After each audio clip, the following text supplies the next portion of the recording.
नमस्कार। आज के भावगंगा के 106वें अंक में आपका स्वागत है, अभिनंदन है। आज वर्ल्ड थिएटर डे है। दरअसल सबसे बड़ा थिएटर तो धरती ही है, तो आज वर्ल्ड थिएटर डे है, उसकी आपको शुभकामनाएं।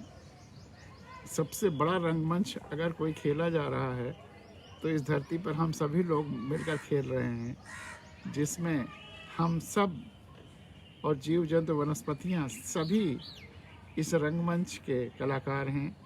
और ज़्यादातर लोग जानते भी नहीं, हम सब नहीं जानते कि हम इस रंगमंच के कलाकार हैं और एक विराट फलक पर यह रंगमंच खेला जा रहा है। तो इस वर्ल्ड थिएटर डे पर आपको सबको शुभकामनाएं, मंगल कामनाएं। अब देखिए सूरज में तेज़ी आने लगी है। 7:45 7:40 पर ही गर्मी बहुत तेज़ महसूस होने लगी है। थोड़ा प्रोग्राम अब और जल्दी करने की कोशिश करेंगे, क्योंकि अब धूप में जो वो मीठापन था वो धीरे धीरे कम होने लगा है। अब उसी गज़ल के कुछ और शेरों के साथ हम लोग अपनी बात आगे बढ़ाएंगे। कल यहाँ तक हम लोगों ने चर्चा की थी कि रहबर बनकर जनता को लूट रहे, कहीं कहीं ऊंची कुर्सियों पर ये कैसे रखवारे बैठे हैं। और चारे हम भी फेंकते हैं मछलियों की तरफ, चारे हम भी फेंकते हैं मछलियों की तरफ, उनसे अलग हैं हम जो कंटिया डारे बैठे हैं। हम भी दूसरों की मदद करते हैं, चाहे चिड़ियाँ हों चाहे मछलियाँ हों, उन्हें खिलाते हैं, चारा देते हैं। ज़्यादातर लोग ऐसा करते हैं, लेकिन वह अपने निश्चल भाव से उसकी मदद करने के विचार से कर रहे हैं।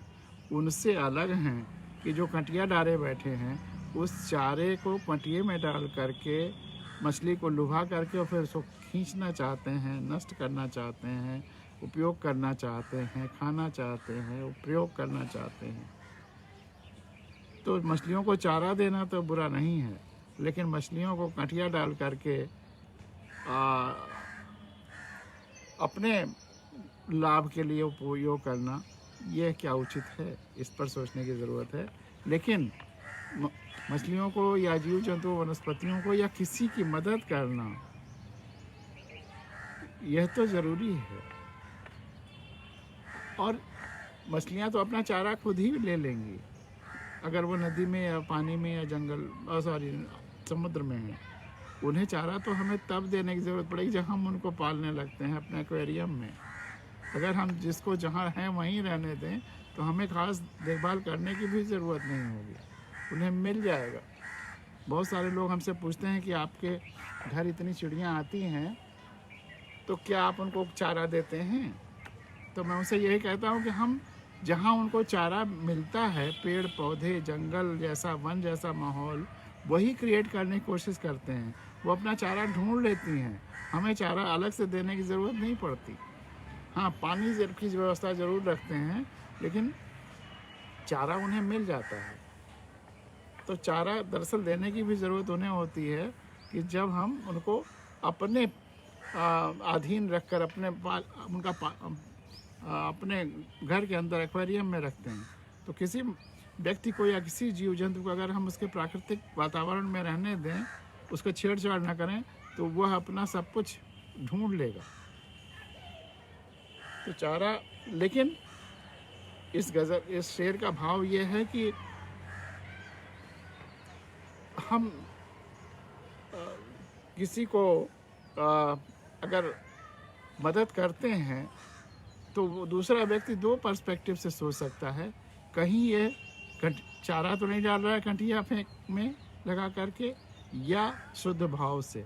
तो ये दोनों पर्सपेक्टिव उसे सोचना चाहिए और खुली आंखों से देखना चाहिए कि कौन चारा हमारे भलाई के लिए दे रहा है और कौन चारा हमें घटिया के रूप में फिर उसके बाद कैद करने के लिए या नुकसान पहुंचाने के लिए अपने प्रयोग के लिए कर रहा है।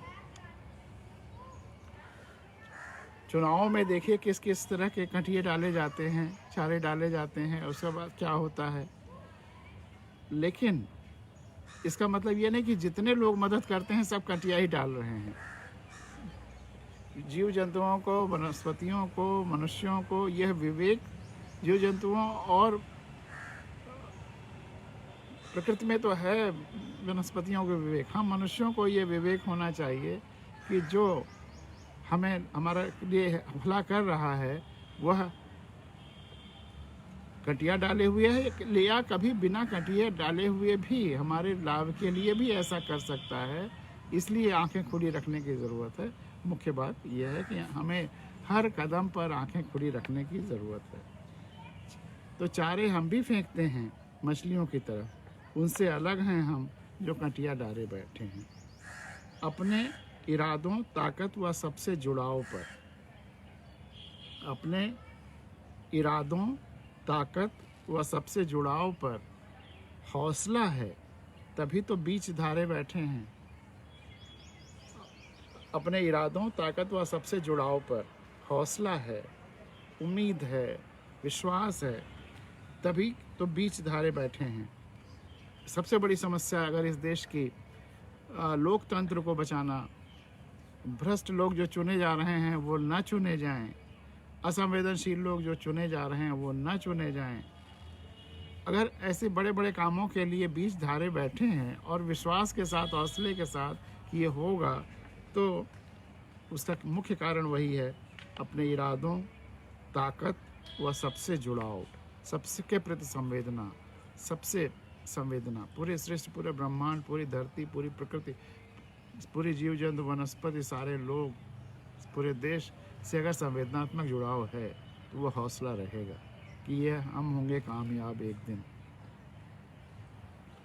और ऐसा होने पर हमारे ख्वाब तुम्हारे ख्वाबों से मिलेंगे, हमारे ख्वाब, हमारे सपने तुम्हारे सपनों से मिलेंगे, हमारे ख्वाब तुम्हारे ख्वाबों से मिलेंगे। देखना भविष्य में कैसे सुंदर नज़ारे बैठे। ये भावगंगा भी यही है, हमारे ख्वाब आपके ख्वाबों से मिल रहे हैं, हमारे ख्वाबों की यात्रा आपके ख्वाबों तक है, आपके ख्वाबों की यात्रा हमारे ख्वाबों तक है। और इस ख्वाबों की हारमोनी में, इस ख्वाबों के मिलन में, और मिलन की वजह से ही भविष्य इतना अच्छा होने वाला है कि हमारे ख्वाब तुम्हारे ख्वाबों से मिलेंगे। देखना भविष्य में कैसे सुंदर नज़ारे बैठे हैं। और वो प्रक्रिया ध्यान की, इस पे अक्सर मैं चर्चा करता हूँ, उसी को एक शेर में संक्षेप में ढालने की कोशिश है कि संज्ञा सर्वनाम विशेषण से परे, संज्ञा सर्वनाम विशेषण से परे क्रियाओं में जी कर देखें, सर्वत्र दिव्यता के उजियारे बैठे। अगर हम संज्ञा सर्वनाम विशेषण से अलग हट करके जितने शब्द इस सृष्टि को समझने के लिए संज्ञा, सर्वनाम या विशेषण के रूप में आते हैं, उनको एक एक करके तिरोहित करते जाएं, हटाते जाएं, तो जो संपूर्ण ब्रह्मांड है एक विराट क्रिया के रूप में आएगा और जिसमें सब अपनी अपनी भागीदारी कर रहे होंगे। वह जब दृश्य आने लगता है तब उसके बाद सर्वत्र सब कुछ डिविनिटी दिखने लगती है और सब कुछ सकारात्मक दिखने लगता है, सब कुछ प्रकाशमय दिखने लगता है, सब कुछ दिखने लगता है। भविष्य में जो होने वाला है वो भी दिखने लगता है, जिसे विज़न कह सकते हैं। लेकिन मेरी वो कविता है ना कि जब तक मेरे सपने सच नहीं हुए तब तक मुझे सिजोफ्रेनिक कहा गया या पागल कहा गया, लेकिन जब मेरे सपने सच होने लगे तब मुझे भविष्य दृष्टा कहा गया, विजनरी कहा गया। लेकिन वह विजन आता है, वह जो त्रिकाल दर्शन आता है, उसका एक ही सूत्र है कि हम संपूर्ण ब्रह्मांड से जुड़ाव महसूस करें, संवेदना महसूस करें, संपूर्ण ब्रह्मांड को एक विराट जीवंत शरीर माने और अपने को उसका जीवंत अंग माने, और संज्ञा सर्वनाम विशेषण सब गायब। जब एक विराट जीवंत अंग है और हम उसके जीवंत अंग हैं, तो इसके अलावा न कोई नाम है, न कोई सर्वनाम है, न कोई विशेषण है। बस वह ब्रह्मांड एक विराट ब्रह्मांड शरीर है और उसकी क्रियाएं हैं, जो भी उसका भी कोई नाम रखने की ज़रूरत नहीं। नाम तो हम अपनी सुविधा के लिए, समझने के लिए रखते हैं, लेकिन चीज़ों के होने के लिए और एहसास करने के लिए इनकी ज़रूरत नहीं है। तो संज्ञा ध्यान की एक प्रक्रिया करके देखिए कुछ दिनों तक। संज्ञा सर्वनाम विशेषण से परे क्रियाओं में जीकर देखें, सर्वत्र दिव्यता के उजियारे बैठे हैं। और जब आज़ादी मिली तो जितने पहले राजा थे उनको ख़त्म किया गया, राजे महाराजे, और सब देश में मिल गए। जितनी जमींदारियां थीं, जागीरदारियां थीं, वो ख़त्म हुई, उसके बॉन्ड जारी कर दिए गए, और प्रॉपर्टी जिसका जो किसान खेती कर रहे थे, जिस ज़मीन पर, सब उनका हो गया। जमींदारियां ख़त्म हो गई। तो ये हुआ था कि, और संविधान में लिखा हुआ है कि कंसंट्रेशन ऑफ वेल्थ कुछ हाथों में नहीं होगा। तो ये सब डिकंसंट्रेशन के लिए भी जमींदारियां ख़त्म होना और जागीरदारियां ख़त्म होना, ये सब हुआ। तो तय था कि जमींदारियां जागीरें ख़त्म होंगी। संविधान ने ही तय कर दिया, उस समय की हमारी आज़ादी ने तय कर दिया। देश संप्रभुता संपन्न गणराज्य, लोकतंत्रात्मक गणराज्य बनने जा रहा है। अब किसी का विशेष संप्रभुता नहीं होगी, और देश के व्यवस्था में न कोई आंतरिक दबाव होगा, न कोई बाह्य दबाव होगा। सबको गरिमा में माना जाएगा, सबको उसके ज़रूरत के हिसाब से मिलेगा। जो भी सीमांत व्यक्ति है, जो सीढ़ी पे आखिरी पायदान पे है, और उसके लिए ज़रूरी है कि कंसंट्रेशन ऑफ वेल्थ कुछ हाथों में ना हो। संविधान में लिखा गया है इसको। लेकिन उसके बावजूद तय था कि जमींदारियां जागीरें ख़त्म होंगी। फिर कैसे आज ये नए नए रजवाड़े बैठे हैं, फिर कैसे आज ये नए नए रजवाड़े बैठे हैं, ये सोचने की ज़रूरत है। क्यों हम आज़ादी जब मिली थी तब जिस हालत में थे, उससे भी पिछड़ते चले जा रहे हैं। उससे भी, उस समय जो रजवाड़े थे और जो जागीरें थीं और जमींदारियां थीं, वो तो बहुत छोटी थीं। आज कितनी बड़ी बड़ी, उससे ज़्यादा जागीरें तैयार हो गई हैं। ये कारपोरेट हाउसेस को कितनी कितनी ज़मीनें, जितना फैक्ट्री लगाने के लिए ज़रूरी है उतना तो ठीक है, लेकिन बेहिसाब ज़मीनें। और इवन ये जो किसान बिल में था कि वो कारपोरेट हाउसेस ज़मीन ले सकती हैं और उसको खेती कर सकती हैं, कॉन्ट्रैक्ट तो कर ही सकती थी, तमाम सारी चीज़ें थी उनके फेवर में। तो आज ये नई नई जागीरें पैदा हो गई हैं, और हर दिशा में जागीरें पैदा हो गई हैं। संसाधन के क्षेत्रों में नई नई जागीरें, धर्म के क्षेत्र में नई नई जागीरें। आजकल के ट्रेडिशनल धर्म, जो वास्तविक संवेदनात्मक संपूर्ण ब्रह्म सृष्टि से जुड़ाव वाला धर्म है, उसके संदर्भ में नहीं कर रहा हूँ। जो ट्रेडिशनल धर्म है, ये बड़े बड़े जो धार्मिक स्थल हैं, मंदिर, मस्जिद, मठ, ये सब क्या हैं? जागीरें हैं। नई नई जागीरें बनती जा रही, पैदा होती जा रही हैं। अब जागीरों का स्वरूप बदल रहा है बस, लेकिन नई नई जागीर। मीडिया में तमाम नई नई जागीरें, एजुकेशनल इंस्टीट्यूशंस में, मतलब उनमें भी वो ऐसा मोनोपोली होती जा रही है कि हमें शिक्षा सरकारी व्यवस्था से बाहर गजब की महंगी होती जा रही है। एक आम आदमी अपने बच्चे को पढ़ा ही नहीं सकता है, और सबको पढ़ा सके इतनी सरकारी संस्थाएं हैं नहीं। तो कहाँ कहाँ नए नए जागीरें और रजवाड़े तैयार हो रहे हैं। डिस्पाइट संविधान में लिखा हुआ है कि कंसंट्रेशन नहीं होना चाहिए। तो तय था कि जमींदारियां जागीरें ख़त्म होंगी, फिर ये कैसे नए नए रजवाड़े बैठे हैं। फार्म हाउसेस, हम लोगों की 18 एकड़ से ज़्यादा जो ज़मीनें थीं वो चली गई ज़मींदारियों एवोल्यूशन में। आज 100 एकड़ 200 एकड़ के फार्म हाउसेस हैं, कारपोरेट हाउसेस के कैंपसेस हैं, इवन जो हाउसिंग के माफियाज हैं इनके पास हैं। मतलब क्या तमाशा है, हमसे ले लिया गया। जब हम किसान थे, मतलब हमारी जमींदारी चली गई उसके बाद वो तो वहाँ तक तो ठीक है, बहुत अच्छा हुआ। लेकिन हमारी अपनी जो ज़मीन थी जिस पे हम लोग खेती करते थे वो 18 एकड़ से जाता था, तो वह जोत बंदी मतलब एक लैंड सीलिंग आई कि इससे ज़्यादा ना हो तो ये सरकार ले लेगी और फिर अपने तरीके से इस्तेमाल करेगी। लैंड सीलिंग में हमारी ज़मीनें चली गई। आज वह 18 एकड़ तो कुछ नहीं है, 200 और 400 हजार एकड़ों के लोगों के फार्म हैं, भले ही कारपोरेट बना करके, ट्रस्ट बना करके, सोसाइटी बना करके, क्या क्या नहीं हो रहा है। तो मंशा ठीक नहीं है। आम आदमी को तो तकलीफ दिया जा रहा है, लेकिन कुछ जो वेस्टेड इंटरेस्ट के लोग हैं उनको किस किस तरह से पनपाया जा रहा है। तो निहित स्वार्थ चारों तरफ दिख रहा है। तय था कि जमींदारियां जागीरें ख़त्म होंगी, फिर ये कैसे नए नए रजवाड़े बैठे हैं। पांचवा स्तंभ नकारात्मकता बार बार परोस रहा। पांचवा स्तंभ नकारात्मकता बार बार परोस रहा। घर घर में ये कैसे नगारे बैठे हैं। पांचवा स्तंभ मीडिया।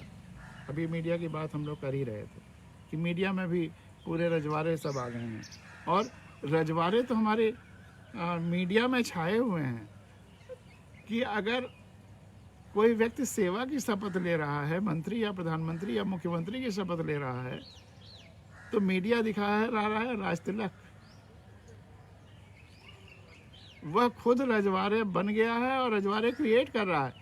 हर मंत्री एक राजा बन रहा है, हर प्रधानमंत्री एक राजा बन रहा है, हर मुख्यमंत्री एक राजा बन रहा है। ये क्या तमाशा है। कभी कभी चिकोटी काट के देखना पड़ता है कि हम वाकई एक लोकतांत्रिक सभ्य समाज में रह रहे हैं, या मनगढ़ंत जिसका जो अर्थ मन आ रहा है वही कर रहा है और सब कुछ स्वीकार्य है, कोई कुछ बोलता भी नहीं है। इस तरह से सब कुछ चाहे जो भी करके निकल जाएगा, कोई कहीं न रोकेगा न टोकेगा। सब लोग सोए पड़े लोग हैं पूरे। तो पांचवा स्तंभ मीडिया नकारात्मकता पर बार बार परोस रहा है।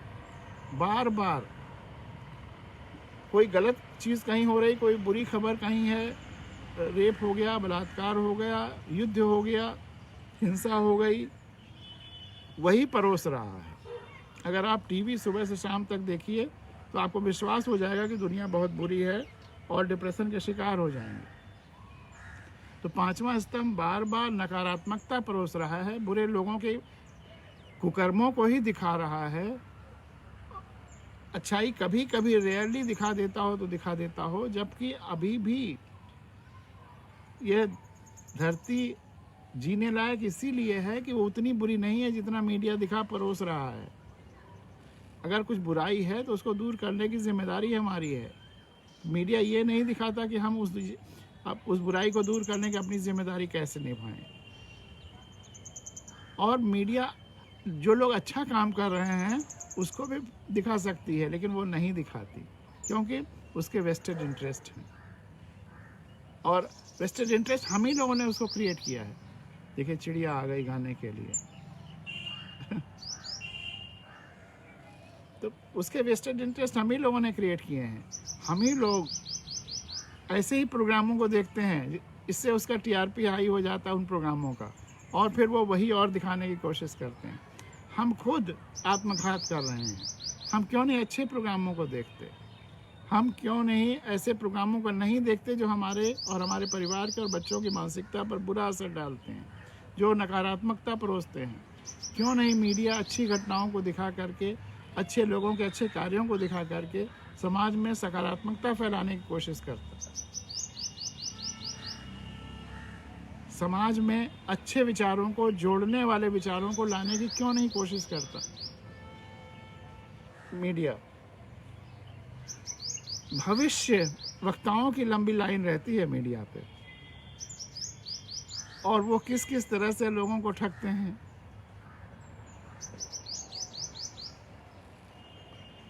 ज्योतिष जिसका काम है जीवन में रोशनी लाना, जीवन में अगर निराशा हो तो आशा लाना, वहाँ भी बिजनेस चालू हो गया है।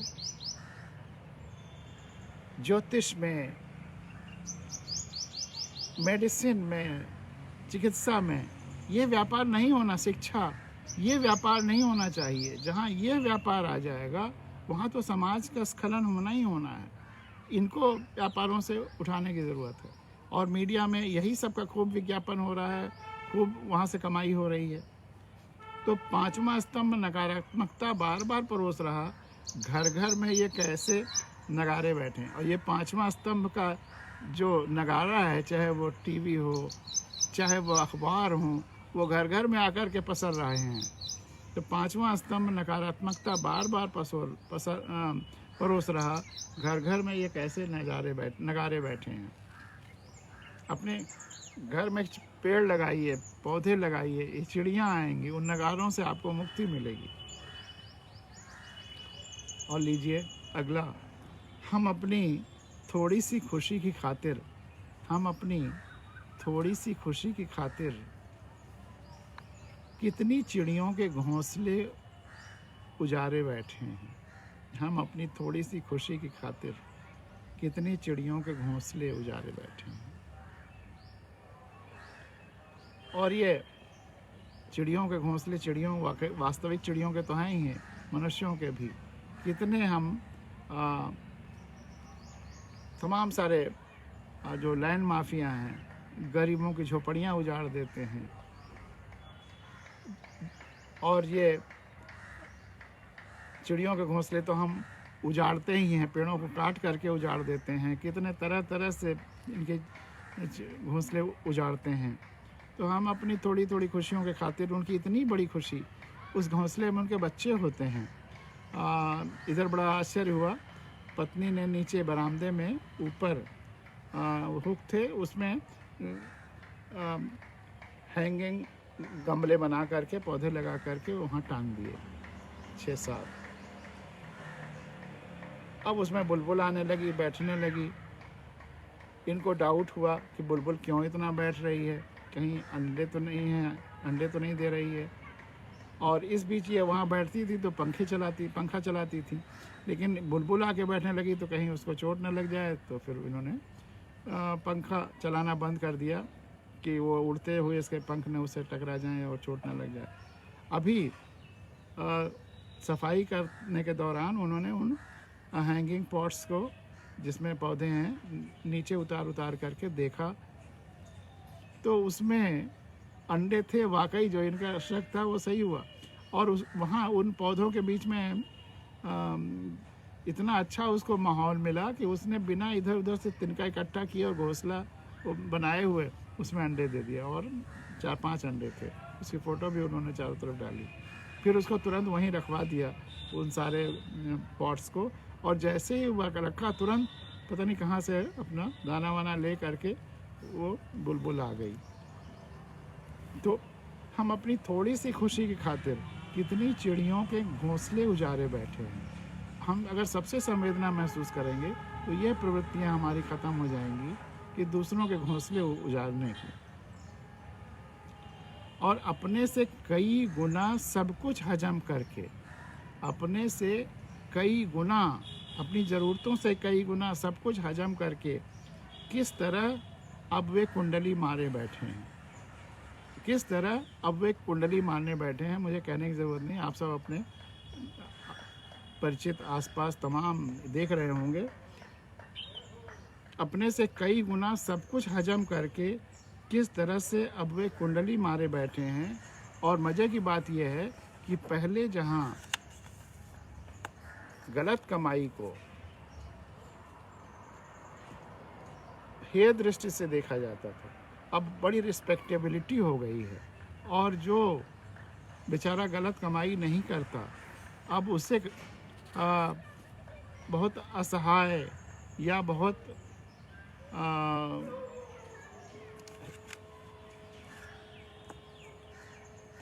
बेवकूफ़ टाइप का व्यक्ति माना जाता है। ये मानसिकता बदलनी होगी, और ये मानसिकता तभी बदलेगी जब हम संवेदना की हमारी विराटता बढ़ती जाएगी, जब हम पूरी धरती, पूरे समाज, देश, सभी लोगों के प्रति संवेदना के साथ जीना सीख लेंगे, जब हम विन विन विन या जीत जीत जीत के सिद्धांत के आधार पर जीने लगेंगे, तभी हम सबके प्रति जब संवेदनशील होंगे, तब हम किसी का एक्सप्लॉयटेशन, एक्सटॉर्शन या गलत कमाई, इसके बारे में सोचेंगे ही नहीं। हम एंड तक सोचेंगे कि हमारे इस गलत काम का समाज पर, देश पर क्या असर होगा। अपने से कई गुना सब कुछ हजम करके किस तरह से अब वे कुंडली मारे बैठे हैं, और अगर हम लॉन्ग टर्म नहीं देखते हैं, केवल शॉर्ट टर्म देखते हैं, केवल बहुत थोड़ी देर तक, दूर तक देखते हैं और संपूर्णता में नहीं देखते हैं, तो क्या क्या खतरे हो जाते हैं। कंधों पर बैठकर हमारा ही गला रेत रहे, कंधों पर बैठकर हमारा ही गला रेत रहे, पहचानो तो कैसे कैसे आरे बैठे हैं। कंधों पर बैठकर हमारा ही गला रेत रहे, पहचानो तो कैसे कैसे आरे बैठे हैं। हम अपने कंधों पर किसको किसको बैठाते हैं? सबसे बड़ा एग्जाम्पल तो चुनाव है। हम जिनको वोट दे करके अपना प्रत्याशी बना करके अपने कंधों पर बैठा लेते हैं कि आप जा कर के हमारी राय विधानसभा या लोकसभा में रखो, या गांव पंचायत में हमारे लोगों के फैसले कराओ, सही और फैसिलिटेटर बनो। वह हमारे ही कंधे पे बैठ के, वो व्यक्ति नहीं रहते, हमारे प्रतिनिधि नहीं रहते, आरे बन जाते हैं। प्रचार करने तक तो व्यक्ति रहते हैं, मांगने तक, वोट मांगने तक तो व्यक्ति रहते हैं, चुने जाने के बाद वो आरे बन जाते हैं और हमारे कंधे पर बैठ करके हमारा ही गला रेतने लगते हैं, हमारे ही दिए गए टैक्सेस को ढकालने लगते हैं, हमारे ही संसाधनों का दुरुपयोग करने लगते हैं, हमारी ही योजनाओं और हमारे ही सारी संपदा का दोहन करने लगते हैं, करोड़ों अरबों कमाने लगते हैं। हमारे लिए जो सांसद और विधायक निधि आती है उसको हड़पने लगते हैं। तो कंधों पर बैठकर हमारा ही, और हमारी आवाज़ बनने की जगह पे किसी और की आवाज़ बन जा रहे हैं, और हमें ही बांट करके लड़ाने की कोशिश कर रहे हैं, तरह तरह से, जिसका खामियाजा हमको भोगना पड़ रहा है। हमारे बच्चों की अच्छी शिक्षा और हमारे लिए अच्छी चिकित्सा की व्यवस्था ना हो कर हमारे ही संसाधनों का दुरुपयोग हो रहा है। तो कंधों पर बैठकर हमारा ही गला रेत रहे, पहचानो तो कैसे कैसे आरों को हमने अपने कंधों पर बैठा रखा है। हमारे कंधे पर वही बैठेगा जिसको हम बैठाएंगे, यानी कि जो हमारी स्वेच्छा से, हमारे वोट से ही बैठेगा। तो हमने क्या क्या कर डाला है? कंधों पर बैठकर हमारा ही गला रेत रहे, पहचानो तो कैसे कैसे आरे बैठे हैं। और आजकल अगर आपसे यही सवाल पूछें कि आपको सूरज देखे हुए, चंद्रमा देखे हुए, चांद सितारे देखे हुए कितने दिन हो गए? पिछली बार आपने सूरज, चंद्रमा या सितारे कब देखे? कोई ज़रूरी नहीं कि आप कहें कि कल देखा था, हो सकता है आप कहें 15-20 दिन हो गए। सूरज जो हमारे ऊर्जा का स्रोत है, अगर सूरज 1 मिनट के लिए ना हो तो हम नहीं रहेंगे। हमारी सारी जीवन की गतिविधियां सूरज की वजह से चलती हैं, लेकिन हमने सूरज नहीं देखा। सुबह आकर के सूर्य को केवल प्रणाम भर कर लीजिए, उसका असर देखिए दिन भर क्या होगा। लेकिन तुम्हें फुर्सत होगी या तुम्हारी इच्छा होगी तभी तो देखोगे ना। तुम्हें फुर्सत होगी या तुम्हारी इच्छा होगी तभी तो देखोगे ना। अभी भी ऊपर सूरज, चांद, सितारे बैठे हैं, वो बेचारे लगातार इंतज़ार कर रहे हैं, आओ हमसे ले लो, हमसे ऊर्जा ले लो, हमसे सकारात्मकता ले लो, हमसे विश्वास ले लो, हमसे सुंदरता ले लो, हमसे वाइब्रेशंस ले लो। तो तुम्हें फुर्सत होगी तभी तो देखोगे ना, तुम्हारी इच्छा होगी तभी तो देखोगे ना, तुम्हें ध्यान होगा तभी तो देखोगे ना। अभी भी ऊपर सूरज चांद सितारे बैठे हैं। और वही बात जो अभी कई बातों में अक्सर आ ही गया है कि हम वोट देते हैं बिना विचारे तभी तो, हम वोट देते हैं बिना विचारे तभी तो कभी कभी ऐसे वैसे लोग सत्ता संभाले बैठे हैं। अब हम वोट देते हैं बिना विचारे तभी तो अक्सर ऐसे वैसे लोग ही सत्ता संभाले बैठे हैं। और ऐसे लोग जब सत्ता में आ जाते हैं तो योजनाएं वो नहीं बनती जो जनता की ज़रूरत है या प्रकृति की ज़रूरत है। योजनाएं वो बनाई जाती हैं जो हमारे मंत्री जी की ज़रूरत है, उनके कॉन्स्टिट्यूंसी की ज़रूरत है, या उनको सत्ता में लाने में जिन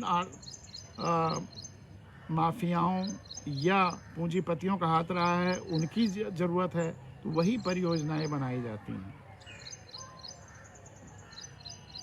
जमीन व लोगों को ज़रूरत नहीं जिसकी, ज़मीन प्रकृति और लोगों को जिसकी ज़रूरत नहीं है वह सब भी योजनाओं में डाले बैठे हैं, क्योंकि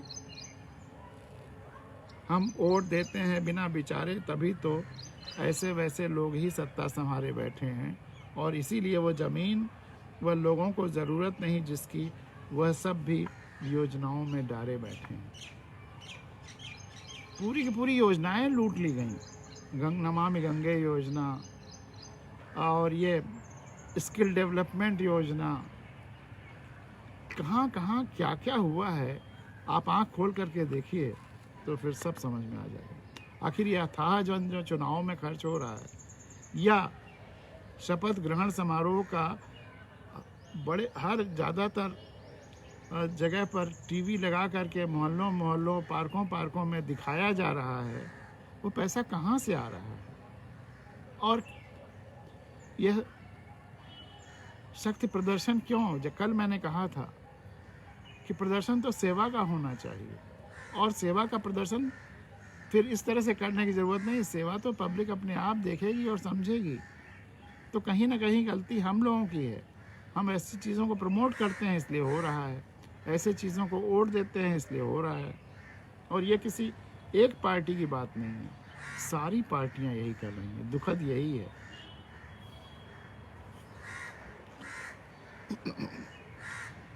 आप खुद सोचिए, आपने अपने घर में एक नौकर रखा और उसने काम शुरू किया, तो जब वो काम जिस दिन शुरू करने आएगा उसका ज्वाइनिंग कह लीजिए, शपथ ग्रहण कर लीजिए, तो उसका इस तरह से प्रचार प्रसार होगा। अगर आपके सेवक का काम शुरू करने के दिन का इस तरह से प्रचार प्रसार हो तो कैसा सेवक है, ये कैसी सेवकाई है।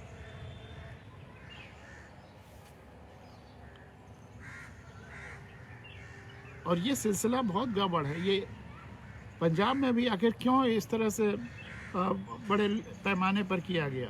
ये केवल एक पार्टी की बात नहीं है, ये जनता के पैसे का दुरुपयोग और समय का दुरुपयोग और जनता के ध्यान का भी भटकाना अपने काम से इधर उधर, फिर जनता को असुविधाएं, ये सब बंद होनी चाहिए। सेवक की तरह से काम शुरू करे और फिर मीडिया को उस समय दिखाने का मौका मिलता है कि राज सिंहासन हो रहा है।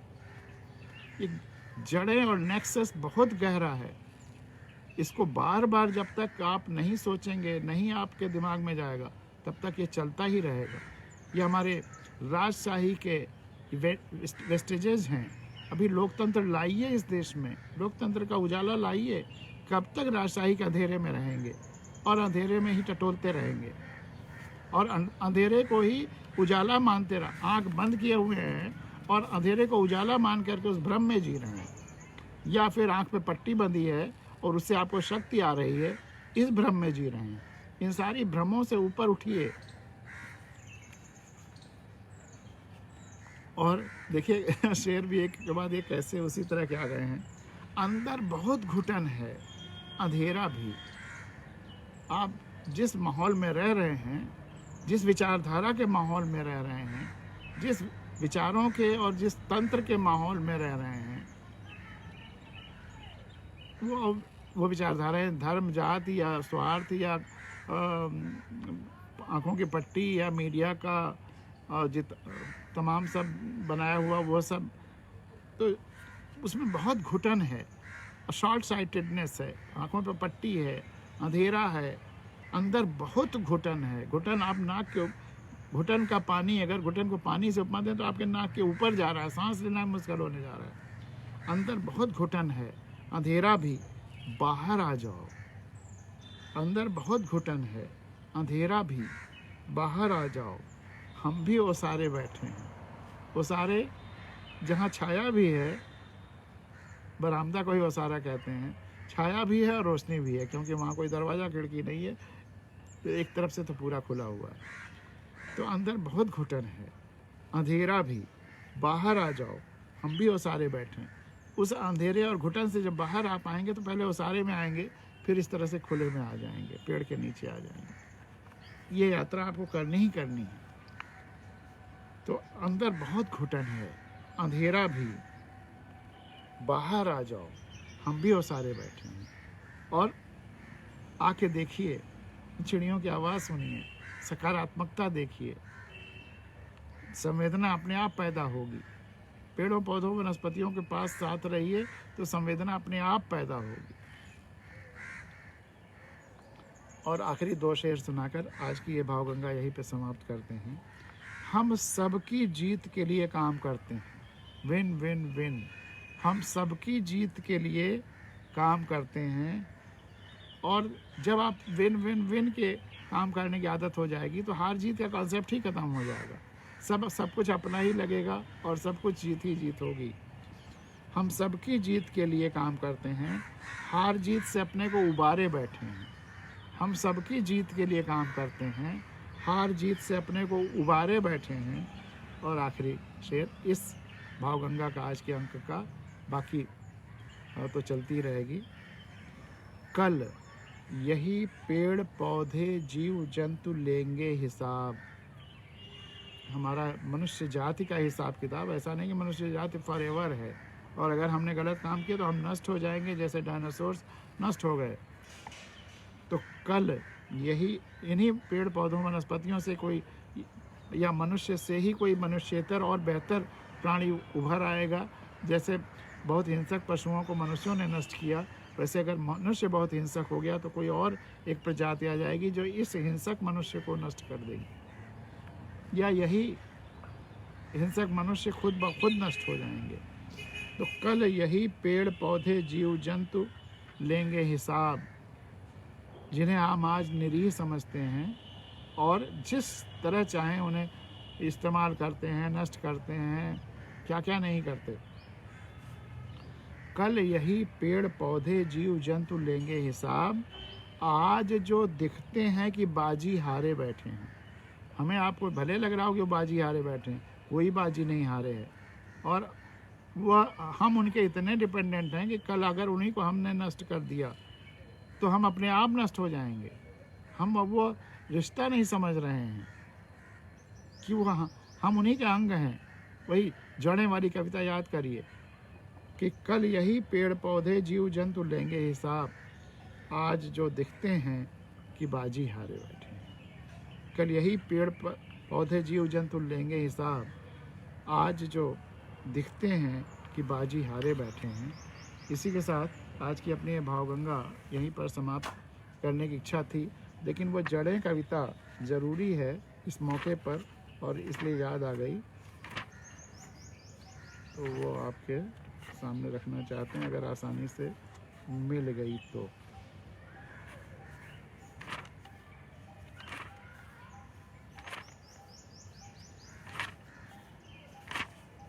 हाँ, मिल गई। तो जड़ें कविता सुनाकर आज की अपनी ये भावगंगा यहीं पर समाप्त करेंगे।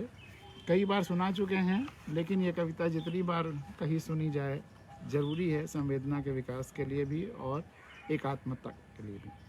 तुम कतरते रहे मेरी जड़ लगातार न जाने कितने दिनों से, कतर डाला लगभग पूरी की पूरी, और करते रहे इंतज़ार कि मैं अब गिरा, और तुम्हें विस्मय होने लगा कि मैं फिर भी क्यों नहीं गिरा।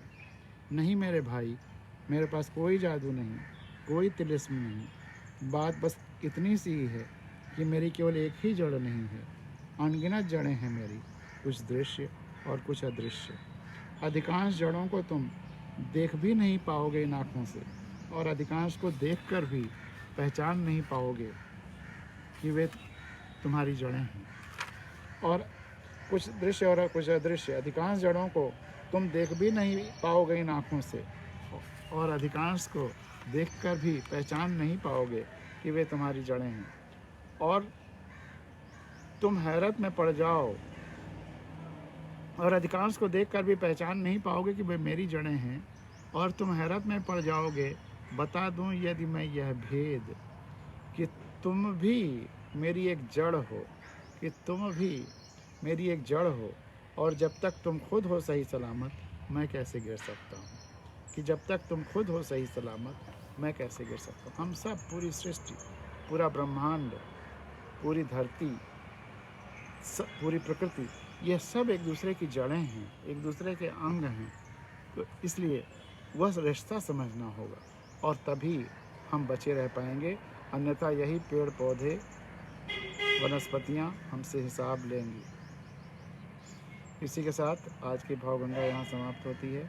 जिस तरह से आप इसको फैला रहे हैं, और YouTube पर सब्सक्राइबर्स की संख्या बढ़ती जा रही है, अद्भुत है। मुझे कभी उम्मीद नहीं थी इतनी तेज़ी से ये ग्रो करेगा। तो उसके लिए आप सबको विशेष आभार भी, और आज का दिन आपका शुभ हो, इन्हीं शुभकामनाओं के साथ।